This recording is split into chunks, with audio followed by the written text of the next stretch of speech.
104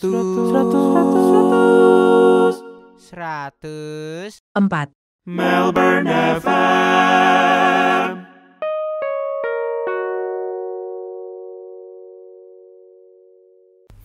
Selamat malam, kalian semua lagi dengerin gue Raffelo Satria di 104 Melbourne FM pertanggal 29 April 2020. Apa kabarnya kalian semua? So imut, najis, so imut. Hari ini gue podcast barengan siapa? Bareng Hani di sini. Penonton bayaran ayo. Goblok. Nggak terlalu spesial ya kayaknya saya. B aja lah. Tapi kan siapa tahu lu ntar suatu saat terkenal kan. Iya, Gue kan pernah amin. podcast sama. Tiba-tiba ini yang masuk YouTube podcastnya jadi viral kan. View-nya kayak 40 orang lah. 40 orang. Gitu. Hari ini gue podcast pengen ngomongin tentang anak-anak.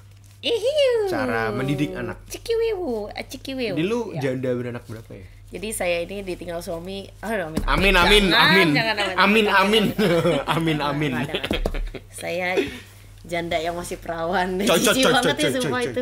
Apa-apa. Iya jadi apa nih yang aku jelaskan aku backgroundnya ya. Aku jelaskan background saya dulu ya. Jadi saya ini dari Bandung, sempat kuliah psikologi dan kemudian memang tertariknya di bidang psikologi anak. Nah, kebetulan sekarang saya udah ada di Melbourne dan saya melanjutkan sekolah saya. Sekarang saya mengambil diploma early childhood ya, yang itu adalah belajar tentang pendidikan anak. Dan sekarang saya bekerja di child center. Coba kita Gitu. Trace back ke awal lagi ya. Jadi kenapa lu waktu itu mau kuliah psikologi?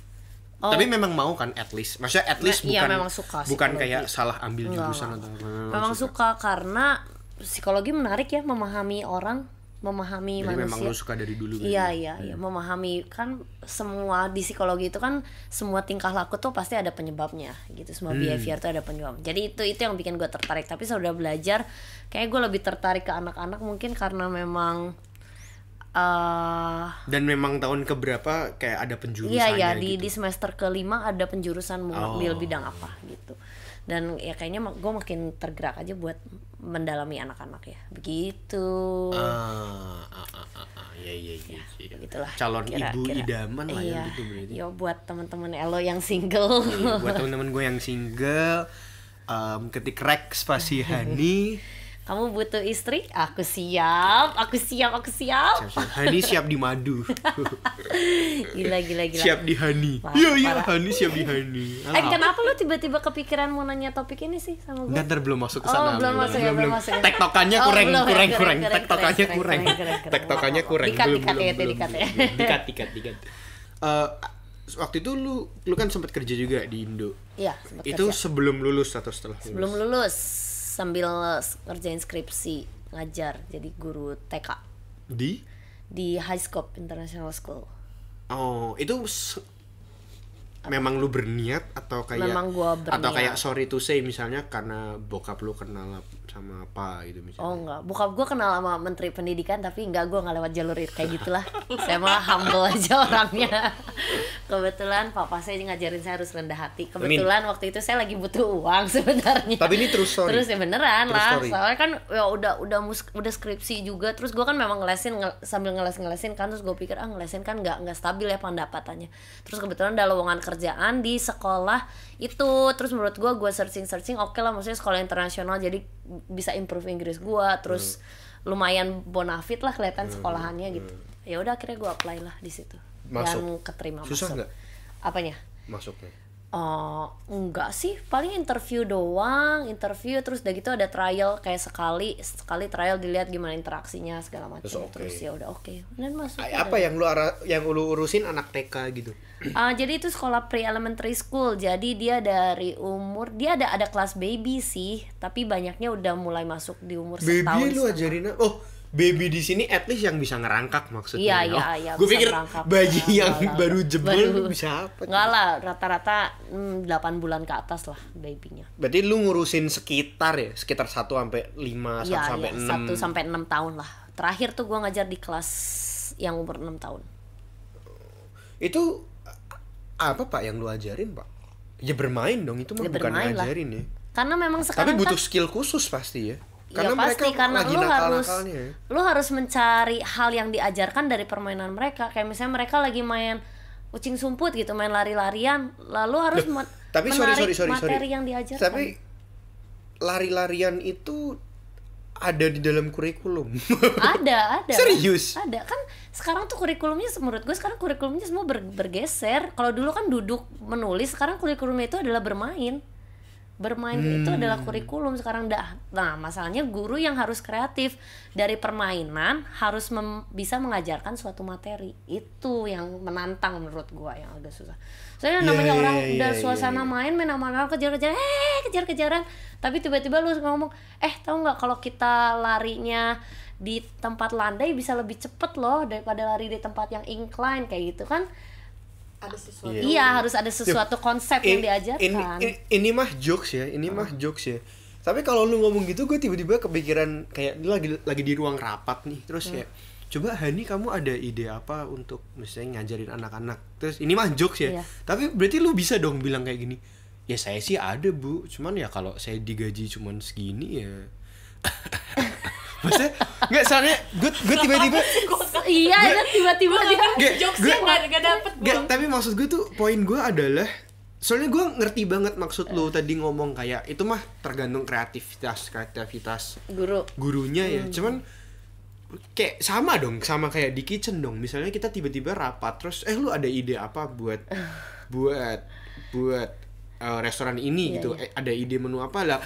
Kalau maaf ya kalau gua aja lebih besar idenya daripada lu, ya lu berani gaji gua berapa? Maksudnya gimana ngomongnya ya, tapi atau apakah lu bener-bener dibebaskan segitunya waktu itu, atau lu tetap dapat kayak apa ya, ada pengarahan atau apa? Nggak ada, maksudnya sekarang kayaknya lu kalau ke semua preschool itu ya, activity plan-nya itu dibuat per hari. Jadi misalnya hari itu dilihat anaknya hari ini lagi tertarik main mobil-mobilan, jadi besok aktivitasnya tentang mobil-mobilan gitu. Jadi sekarang udah nggak ada plan per setahun kayak gitu. Kerangkanya ada, maksudnya dalam setahun harus bisa apa aja anaknya ada. Tapi per harinya itu diganti per hari. Yang pusing orang tua dong, Pak. Udah main-main doang, kita yang bayar lagi. Iya benar-benar. Kita yang bayar lagi. Tapi enggak juga kan, tapi sekarang kalau misalnya balik lagi sekarang anak sekolah. Bentar, by the way nih tiba-tiba nih bro, kita podcast bareng Fanny juga. Iya, ada Fanny.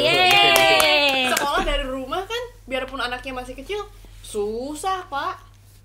Orang-orang maksudnya seolah-olah kayak cuma main doang gitu, tapi kan pada kenyataannya nggak segampang itu. Iya sih. Betul.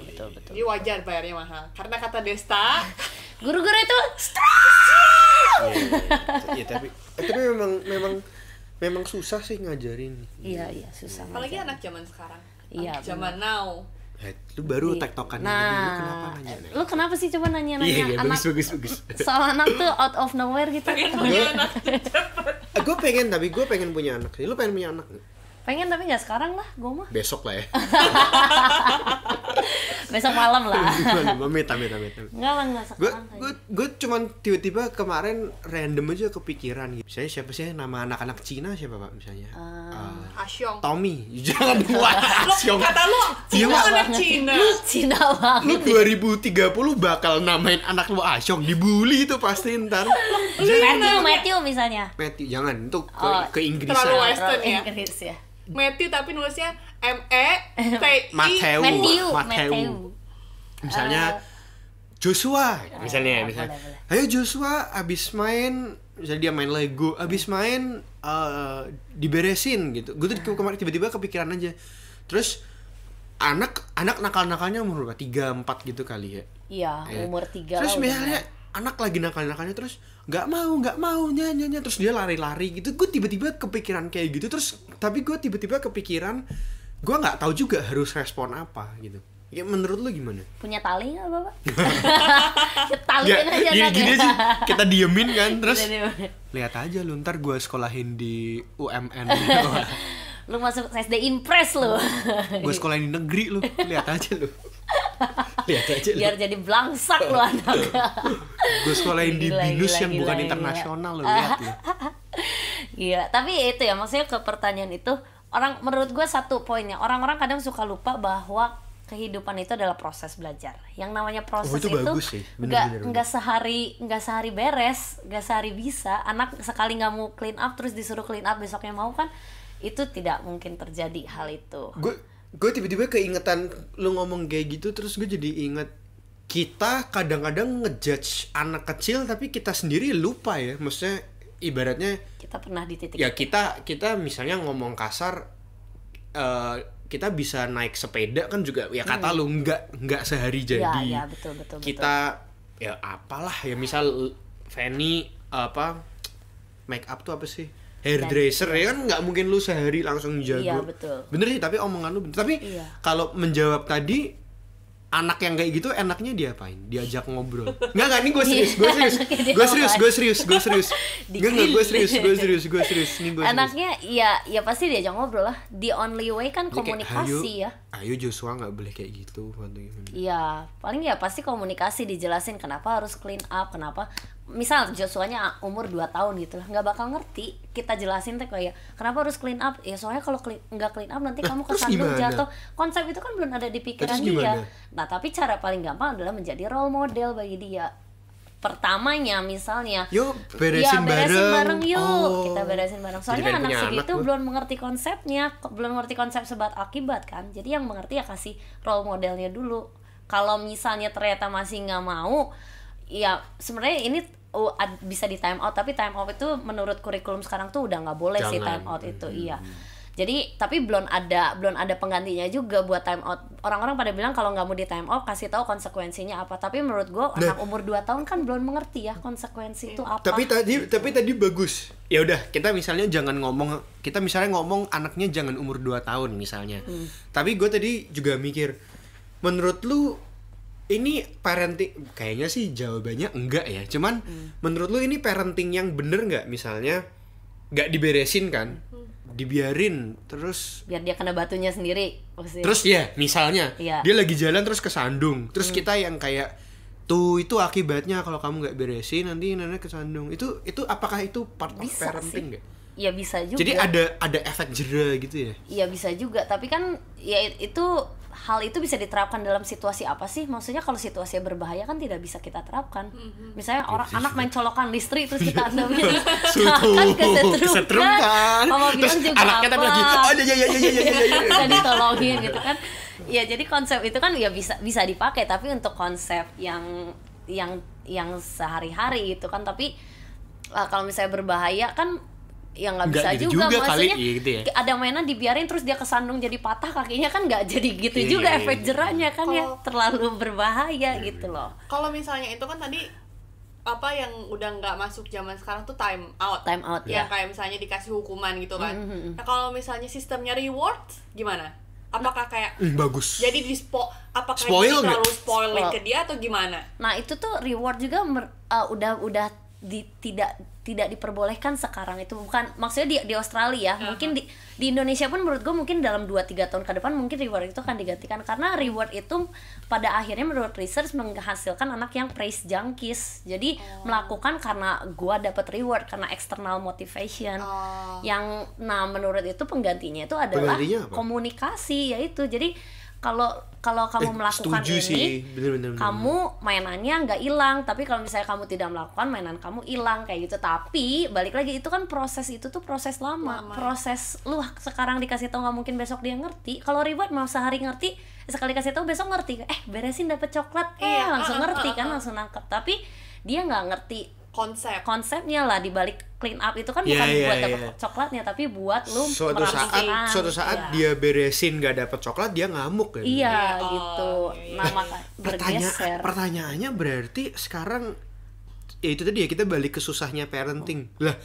Kalau si bapak aja memang tidak punya good communication skill, ya rada ribet juga ya. Maksudnya kadang gue ketemu juga gitu bokapnya temen atau apa yang kayak memang rada om tapi rada awkward gitu. Ada sih yang memang suka lucu gitu ya, ada juga. Cuman kadang yang awkward kan ya ada juga. Ya itu memang susah kan. Komunikasi memang hal yang paling sulit menurut gua setelah ekonomi darah. Iya. Nangkep. Iya, gitu. Makanya ya komunikasi pun proses kan susah lah, intinya lama lah gitu. Lu bisa menyampaikan pesan lu dan diterima dengan baik aja butuh waktu. Lu buat belajar ngomong berkomunikasi dengan anak aja butuh waktu. Jadi berproses dua-duanya gitu loh. Iya. Kalau di psikologi dimarahin itu juga salah satu parenting nggak? Tipe parenting ada, maksudnya kan ada 4 tipe parenting ya, seingat gue. Ada yang neglect, yang cuek, ada yang agresif, yang galak, terus ada yang apalagi 2 lagi aku lupa lah teorinya. Ada juga yang marahin itu tipe parenting tuh ada, tapi ya balik lagi ada konsekuensinya. Lu mau mempunyai anak yang seperti apa gitu, anak yang takut karena dimarahin atau anak yang takut karena memang pengetahuannya tahu bahwa itu tuh berbahaya. Sorry, sebenarnya pertanyaan gue mungkin bukan gitu sih, cuman pertanyaan gue kayak gini. Boleh nggak gitu? Bukan, misalnya gini. Tadi kan menurut gue ya yang paling bener tuh ya tadi memang diajak komunikasi tuh paling bener kan. Cuman maksud gue tiba-tiba kepikiran gini aja. Ini pengalaman gue, mungkin ngambilnya dari pengalaman kerja ya. Orang tuh kadang dibaikin ngelunjak, Pak. Iya kan, orang kadang dibaikin ngelunjak kan. Kayak berarti to some point raise your voice tuh ya mungkin penting juga gitu nggak sih? Iya. Itu bener. Boleh kok, maksudnya marahin itu boleh nggak? Boleh, maksudnya di parenting tuh boleh, tapi seudah marah harus ada penjelasan. Oh, itu make sense sih. Jadi orang tuh boleh marah, lalu boleh sabar lah, semua orang juga punya batasnya. Tapi lu marah boleh, lu misalnya teriak ke anak boleh, tapi seudahnya jelasin ke anak kenapa tadi mama teriak, soalnya kamu kentut. Saya strong. Gitu. Ya, itulah. Ya balik lagi semuanya komunikasi lagi kan, dijelasin lagi kenapa marah, kenapa mama nggak suka. Menarik. Apalagi ya. Lu pernah punya ini nggak? Kayak anak. Baik, lu kerja berarti berapa tahun? 2 tahun, 3 tahun? Lebih lah. Lebih. Di Indo gue udah kerja 3 tahun jadi guru. Di sini 2 tahunan lah ada. Kalau 3 tahun di Indo ada yang menarik nggak? Ada yang mengharukan, ada yang nakal, ada banyak lah yang nakal ada.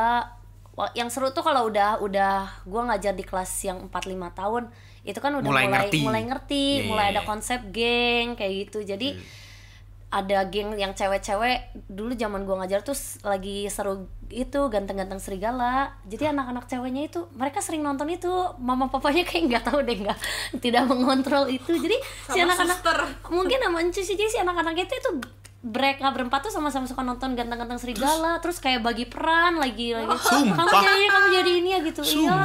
Terus kalau ada temen yang mau join nggak boleh gitu. Jadi gengnya tuh udah kuat kayak gitu. Ya jadi banyak lah. Terus kalau cowok sih agresifnya ya mulai kelihatan.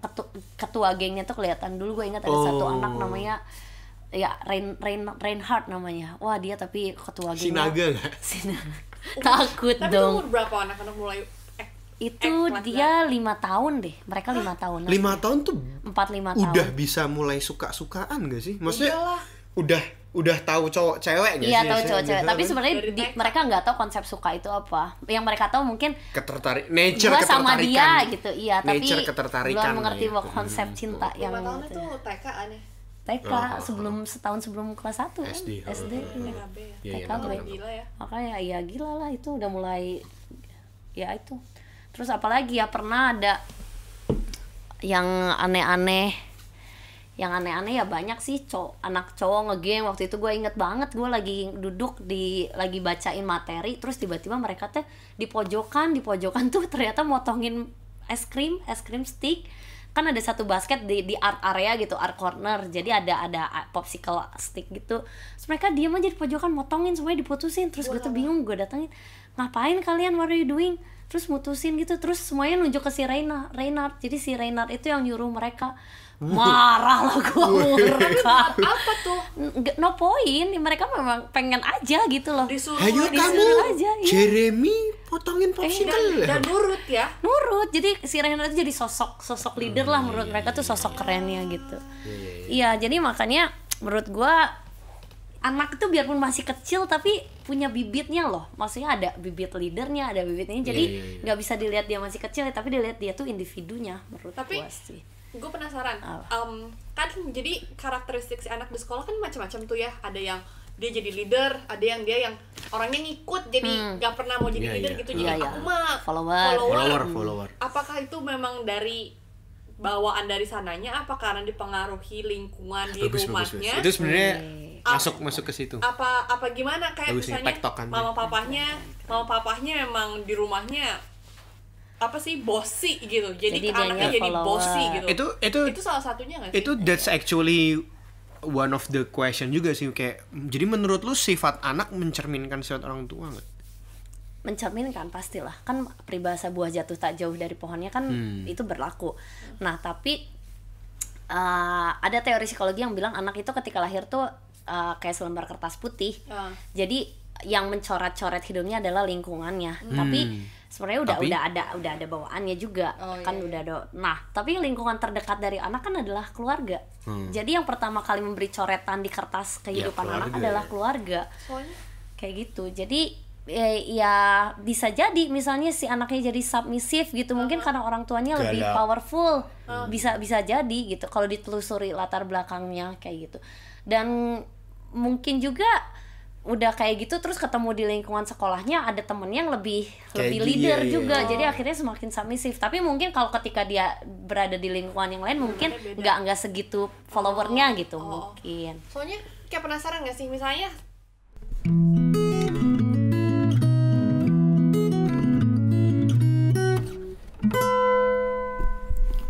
Anda sedang mendengarkan 104 Melbourne FM.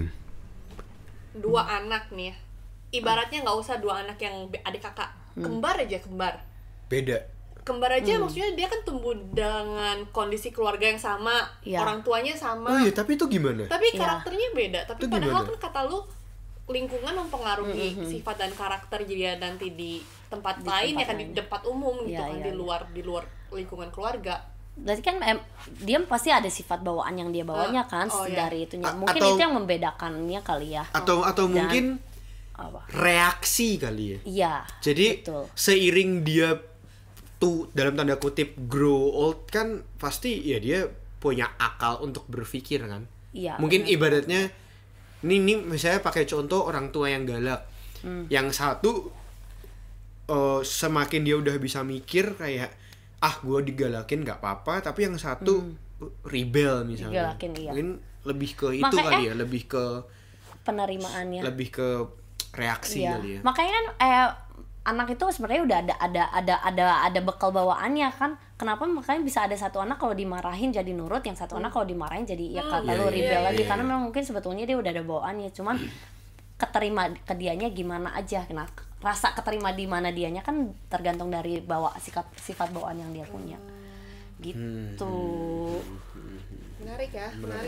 Menarik ya. Anak itu menarik ya. Karena gue selalu berpikir gue tuh selalu nggak percaya ada orang jahat di dunia ini gitu. Karena maksudnya ya bayi lahir jahat kan nggak mungkin kan. Ya ini sorry to say ya, maksudnya misalnya kalau few years back then kita sempat kayak ketakutan kayak teroris lu apa, tapi kan maksudnya ya nggak mungkin lah anak lahir teroris kan nggak mungkin dong. Itu kan ya mungkin berawal dari cari duit susah, terus mungkin ada yang ya logikanya nggak mungkin lah Pak orang mau meledakkan diri itu kan nggak mungkin lah. Itu kan logika aja nggak mungkin kan. Itu kan dia pasti meyakini apa yang dia yakini benar kan, makanya dia mau melakukan kayak gitu kan. Betul. Itu ada penelitiannya kok. Jadi gue lupa nama tokohnya. Jadi tokoh psikologi yang bilang bahwa anak ketika lahir tuh seperti kertas putih itu dia pernah melakukan research. Jadi ada anak kembar, dia tuh lahir dari orang tua psikopat. Jadi si papahnya entah siapanya gitu. Satunya psikopat, satunya schizofren, satunya gila. Pokoknya dua-duanya itu ada mental illness. Punya anak kembar. Nah kemudian si anak kembar ini yang satu dibesarkan sama keluarganya yang psikopat, yang mental illness, yang satunya lagi diadopsi dengan keluarga yang baik-baik gitu.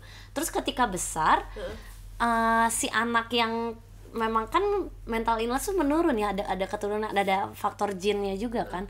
Tapi si anak ini yang dibesarkan di keluarga baik-baik tumbuh jadi anak yang baik normal. Dan si ini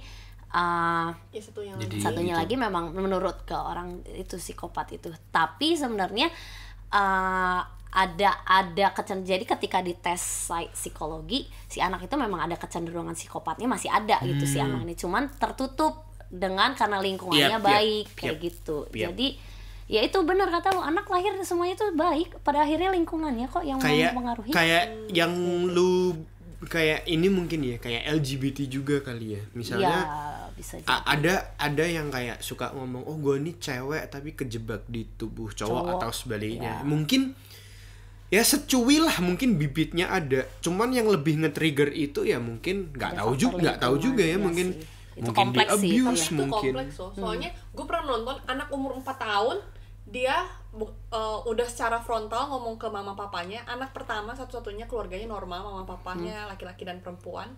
Dia secara frontal ngomong ke orang tuanya, gua tuh perempuan, gua pengen pakai dress, sukanya warna pink, dan gua pengen jadi perempuan, padahal dia laki-laki.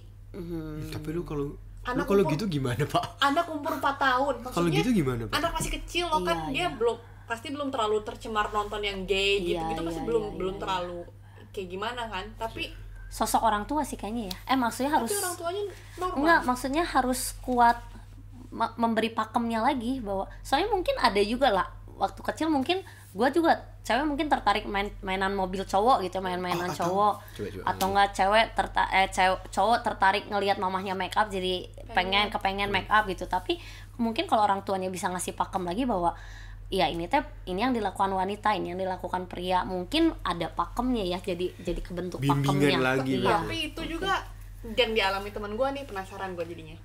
Dulu dia waktu kecil jadi cowok nih, gue kenal udah umurnya lebih mirip-mirip lah seumuran sama gue, berarti sekitar 27 tahun 28 tahun.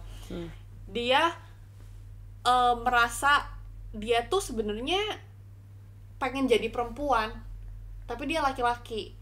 Dan dia tuh udah menyadari itu waktu dia kecil. Jadi waktu itu dandan apa segala macam, seneng pakai barang mamahnya, Tapi kan diarahkan, apalagi terutama culture Indonesia kan, culture Asian gitu, terutama Indonesia lah, diarahkan untuk jadi seorang laki-laki gentleman yang memang laki-laki, harus maco. Terus sempet maco. Dan dia punya pacar normal secara perempuan dan udah lama pacarannya, 7 tahun apa, 6 tahun, 7 tahun.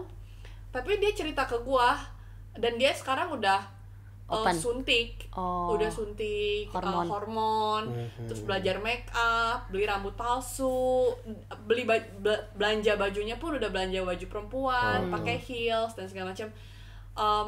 Dan dia bilang, gua tuh sadar dari kecil tuh gua pengen jadi perempuan, cuman kan gua merasa kayaknya salah nih kayaknya gua seharusnya nggak boleh jadi perempuan. Triggernya apa? Nah, makanya gue penasaran yang menyebabkan dia bisa, padahal itu kan berarti kan dia dibesarkan dengan pikiran cumi, jadi lu tuh tidak ada ininya. Gue penasaran apa yang jadi triggernya kan? Gue pikir lu mau cerita. Enggak, yang jadi triggernya tuh sebenarnya apa kan? Berarti kan dia putus kali. Enggak, dia belum putus. Dia terus gimana? Makanya masih sampai jadi, sekarang belum putus. Enggak, dia bilang baru putusnya tuh baru-baru banget. Itu putusnya tuh setelah dia tahu dia bolak-balik ke dokter, setelah dia decide bahwa gue mau jadi cewek. Iya, putusnya tuh udah bolak-balik ke dokter psikolog untuk nanya gue tuh gimana. Tapi kan dokter psikolog sini. Iya. Orang Australia. Orang Indonesia. Tapi di Australia. Pindah ke sini. Oh, ya banyak sih ya. Iya sih. Lah, di Indo ganti kelamin tercatat oleh negara nggak sih? Nah, gue nggak tahu. Tapi secara psikologi itu udah bukan golongan penyakit.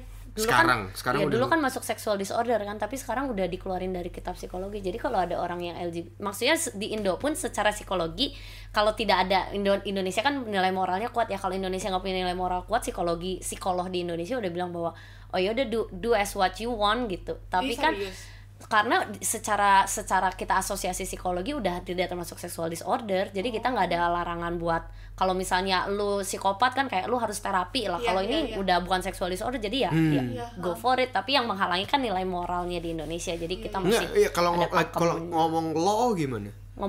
Secara hukum. Nah, gue nggak tahu secara hukumnya gimana. Masa lu kayak ke RT lu terus Pak mau Saya ganti ganti kelamin. kelamin. Saya lihat sini coba. Iya enggak dong. Iya itu gue nggak Iya ngerti dong. sih secara hukumnya, tapi secara psikologinya sih, kode etis psikologinya dia udah boleh gitu, Boleh. udah tidak sexual disorder itu. Kita kembali lagi ke anak-anak. Ini Iya, Pak, iya. coba Pak, biar lu kelihatan pinter Pak. Kalau gue punya statement gini bener atau salah? Apa tuh? Salah. Belum, Oh, Cumi. belum. Jadi gue tuh kayak berpikir ya, kalau gue punya anak nanti umur 0 sampai 17, pokoknya lu tuh under gue gitu. Gue yang atur. Tapi begitu lu 18, lu misalnya mau ngerokok, lu mau tato, dewek, iya.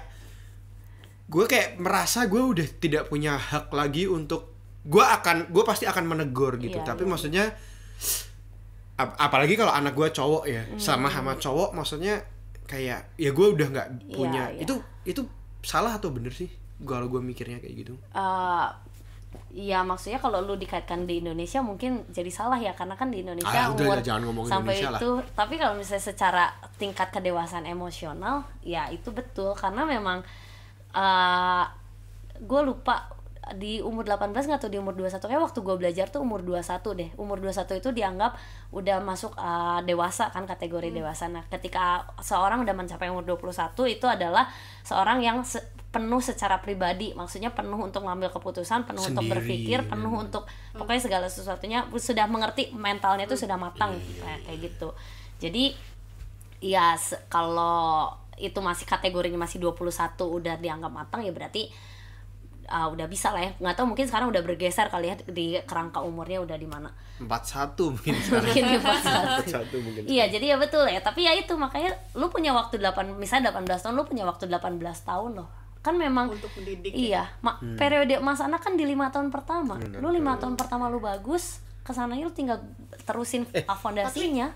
Tapi penasaran, tapi kalau kayak gitu misalnya sampai 17 tahun anaknya harus ngikutin apa yang gue mau. Begitu 18 tahun, ya silakan ya, kamu bebas sesuka kamu sudah besar dan bisa mengambil keputusan sendiri. Itu jadi sebenarnya takut juga nggak sih, kayak yeay aku bebas, kayak freedom terus karena ya selama ini dia pengen gak boleh. Begitu 17 tahun begitu 18 tahun punya kebebasan, Jadi seenaknya. Cuman mungkin maksud gue gini, Bisa mungkin gak sih? pas misalnya nih pas umur 15 dia keluar omongan misal ya pengen tato, ya mungkin akan gue iniin dulu kali, akan gue kok tadi ya balik lagi ke komunikasi sih ya, balik lagi ke komunikasi. Maksudnya ingat lo ini nggak bisa lo hapus gitu maksudnya. Ya, mungkin lebih ke situ kali ya. Cuman betul. ya gue sih mikirnya gitu ya, tapi namanya kita juga pernah remaja lah ya, maksudnya kalau apalagi dia misalnya suatu saat udah bisa cari duit sendiri gitu. Kalau tiba-tiba pulang terus ada tatonya gitu ya, ya gue mau apa? Ya maksudnya gue bisa apa gitu loh, maksudnya lu juga ya lu enggak, ini lama-lama cuman kostum. lu yang dicabut bisa.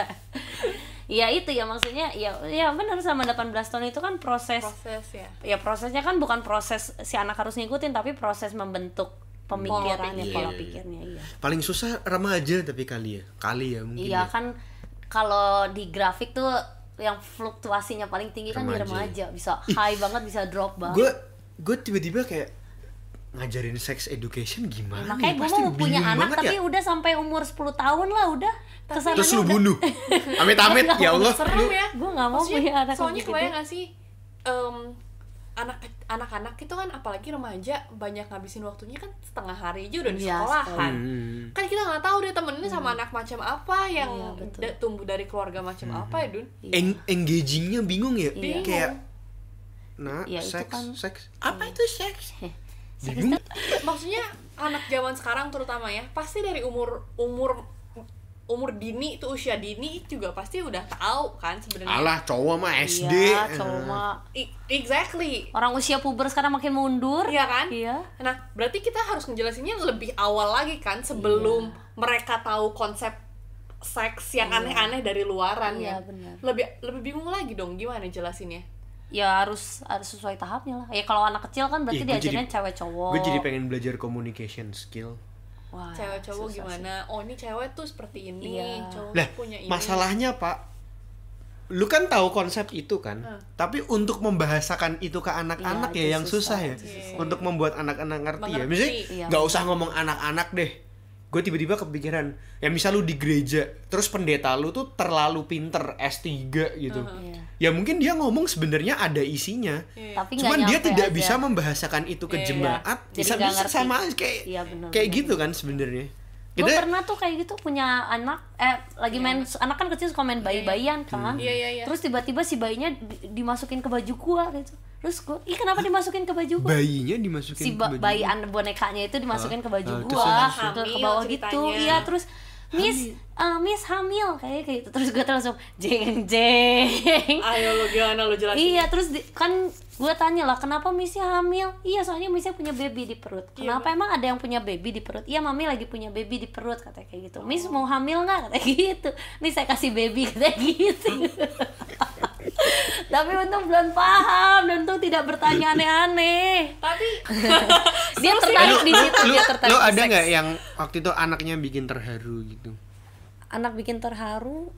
Ya paling waktu gue cabut kan gue berangkat, iya pindah ke Australia kan. Ya itu terharu sih anak-anak karena gue terakhir ngajar kan gitu di anak-anaknya. Enggak juga. Enggak sih, enggak nyanyi. Bikin surat. Mereka kan udah mulai bisa nulis, tapi ya memang Miss Hani, iya miss you gitu. Gila sih gue nangis sih kayak, gitu. Iya sih. Di mereka ngasih surat terus kayak, tapi kan gue bacanya di rumah. Jadi terharu lah begitunya sih. Loh, maaf ya. Ini bos Australia dan bos Indonesia. Ada nggak anak mungkin gimana gue nanyanya ya, ada nggak anak yang ya emang kasihan gitu, kasihan dalam artian emang kayak bonyoknya sibuk kerja gitu, atau bonyoknya galak waktu atau di Sydney, waktu gue childcare Sydney, jadi ada satu anak dia udah umur 6 tahun tapi masih pakai nappy, masih pakai pampers. Karena ternyata setelah bapaknya Menteri Pertahanan nggak pernah pulang ke rumah gitu. Ternyata setelah diselidiki dia tuh anak foster, anak angkat. Nah, tapi si keluarga angkatnya itu tuh bermasalah juga. Jadi mereka mengadopsi anak supaya dapat uang. Jadi si mamahnya itu drug addict. Papahnya drug addict, mamahnya smoke addict. Kok bisa tembus? Gua nggak ngerti, Pak. Kayak gitu-gitunya gua kagak ngerti. Tapi memang kalau bahas anak di Indonesia sama di Australia beda banget nggak sih? Beda banget nggak sih? Maksud lu gimana? Maksudnya cara pengajaran, semua segala macam. Cara didik, cara didik kayaknya lebih berani nggak sih? Iya. Miss. Iya benar. Miss terus nggak tahu ya. Ini gua orang awam yang melihat anak-anak di pinggir-pinggir jalan gitu. Kalau anak-anak sini tuh, coy. Kayak apaan tuh? Kok Gua matiin bunyi? aja, gua matiin. Kalau di sini kan anak-anak kayak orang tua lebih takut sama anaknya dibandingkan anak takut sama orang tua. Benar nggak sih? Benar. Karena di sini orang tua lebih takut sama anak dibandingkan anak takut sama orang tua. Kok Indonesia kan anak takut sama orang tua. Iya. Kalau di sini kan orang tua takut sama anak. Gitu. Karena di sini hukumnya kenceng, Pak. Serem hukum perlindungan anaknya kenceng banget lah.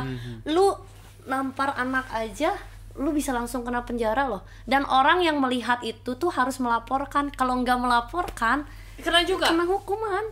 Makanya mereka nggak ada yang berani macem-macem. Kenceng hukum. Tapi kan kalau di dalam rumah kan gak ada yang tahu. Dan anak umur 2 tahun, 3 tahun kan gak ngerti. Jahat banget nampar anak 2 tahun sumpah. Kak, misalnya bentak pun kan sebenarnya nggak banyak pokoknya yang verbal abuse nggak bisa. Iya sih pokoknya ya.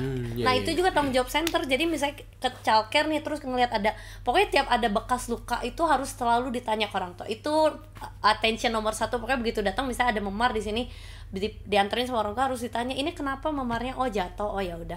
Terus tanya lagi ke anaknya. Tapi misalnya dipantau, misalnya itu tiap hari ada, itu tuh harus dipantau. Nah kalau misalnya dalam seminggu ada, harus bikin observasi, harus langsung telepon child worker. Itu lu di pelajaran sekolah diajarin kayak gitu. Itu kode etisnya. Pokoknya kalau sampai itu tidak dilaporkan terus anak itu ketahuan kena masalah, kita yang pertama kali kena, childcare kita yang pertama kali kena, bisa dicabut izinnya. Soalnya kan kayak lah lu tiap hari ke sekolah ke childcare, kalau bisa lolos dari itu nggak aware. Ya, soalnya kan dia bilang itu tuh menyangkut nyawa. Gimana kalau misalnya ternyata dia tuh abusive-nya tinggi sampai mati? Tapi kalau abusifnya kan tinggi nih, udah nih abusifnya tinggi kan. Oh beneran ternyata salah. Anaknya mau dikasih kemana? Kan di sini ada child worker dimasukin child worker itu apa sih? Jadi kayak ada voluntary gitu, kayak dimasukin ke foster gitu, penampungan dulu. Iya, ke panti asuhan. Lah kalau di film-film itu kan jahat juga kalau di film-film. Ya tidak menyelesaikan masalah sih. Dong.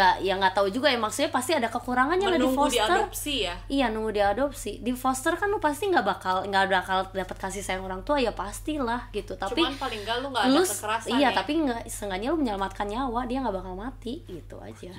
Itu. Gila. Seru ya, maksudnya segitu berbedanya di sini dan di Indonesia. Betul. Dan kalau udah diadopsi juga lu dipantau, jadi si child worker tuh bakal datang setiap sebulan sekali ngecek si anaknya gimana gitu ya. Berarti negara tempat lu tinggal pun bisa mempengaruhi cara lu harus mendidik anak gimana ya. Benar. Iya sih, iyalah. Even dengan tapi gue Indonesia, budaya gue begini, tapi lu tinggalnya di Australia, tetap aja lu nggak bisa seenaknya. betul nggak bisa. Lu nggak bisa mukul, jewer tuh nggak bisa. Iya, kalau di Indonesia kan jewer normal banget gitu, kayak kamu nakal sama jewer. Kalau nggak, even di sekolah pun kan penggaris guru dan gitu kan? Guru ya, kita korban guru ya. Iya kan, kayak normal gitu. Zaman SD tuh kayak gitu. Di sini mah berarti nggak bisa. Ora iso di sini, ora iso. Makanya tanggung jawabnya gede kerja di itu tuh. Lu celaka aja gara-gara lu nggak supervise aja lu bisa masuk itu dan masuk penjara. Soalnya dibilangnya lu neglect kan, neglect of duty. Mau kata-kata terakhir nggak? Ya nggak, itu aja sih. Ya buat mungkin yang dengar saran-saran buat calon orang tua. Siapa tahu yang dengerin podcast gue mbak-mbak gitu. Ya pokoknya semua yang berurusan dengan anak-anak sabar. Iya sabar, jangan lupa anak-anak itu adalah individu, sekali lagi yang belajar. Ini nih yang bagus. Kalau anak-anak ngeselin, lu harus mengerti karena anak-anak belum pernah menjadi orang dewasa, tapi orang dewasa sudah pernah menjadi anak-anak. Jadi kamu harus mengerti dia. Gitu. Mantap. Sekian dan terima kasih saudara-saudara. Keren. Terima kasih udah mendengarkan podcast hari ini. Semoga podcast hari ini bisa bermanfaat buat teman-teman semua. Podcast gue tersedia di YouTube dan Spotify. Dan toko besi terdekat. Iya. Jangan lupa di share karena di like and subscribe. Nggak usah. Oke. Pencet kleneng-klenengnya ya. Nggak usah. Najis. Udah sih gitu aja sih. Paling juga nggak ada yang dengerin. Tapi ya udahlah ya. Thank you, bye-bye. Gua mau makan dulu. Bye. Diet gua gagal. Kalau ngomongin makan sih. Makan lagi.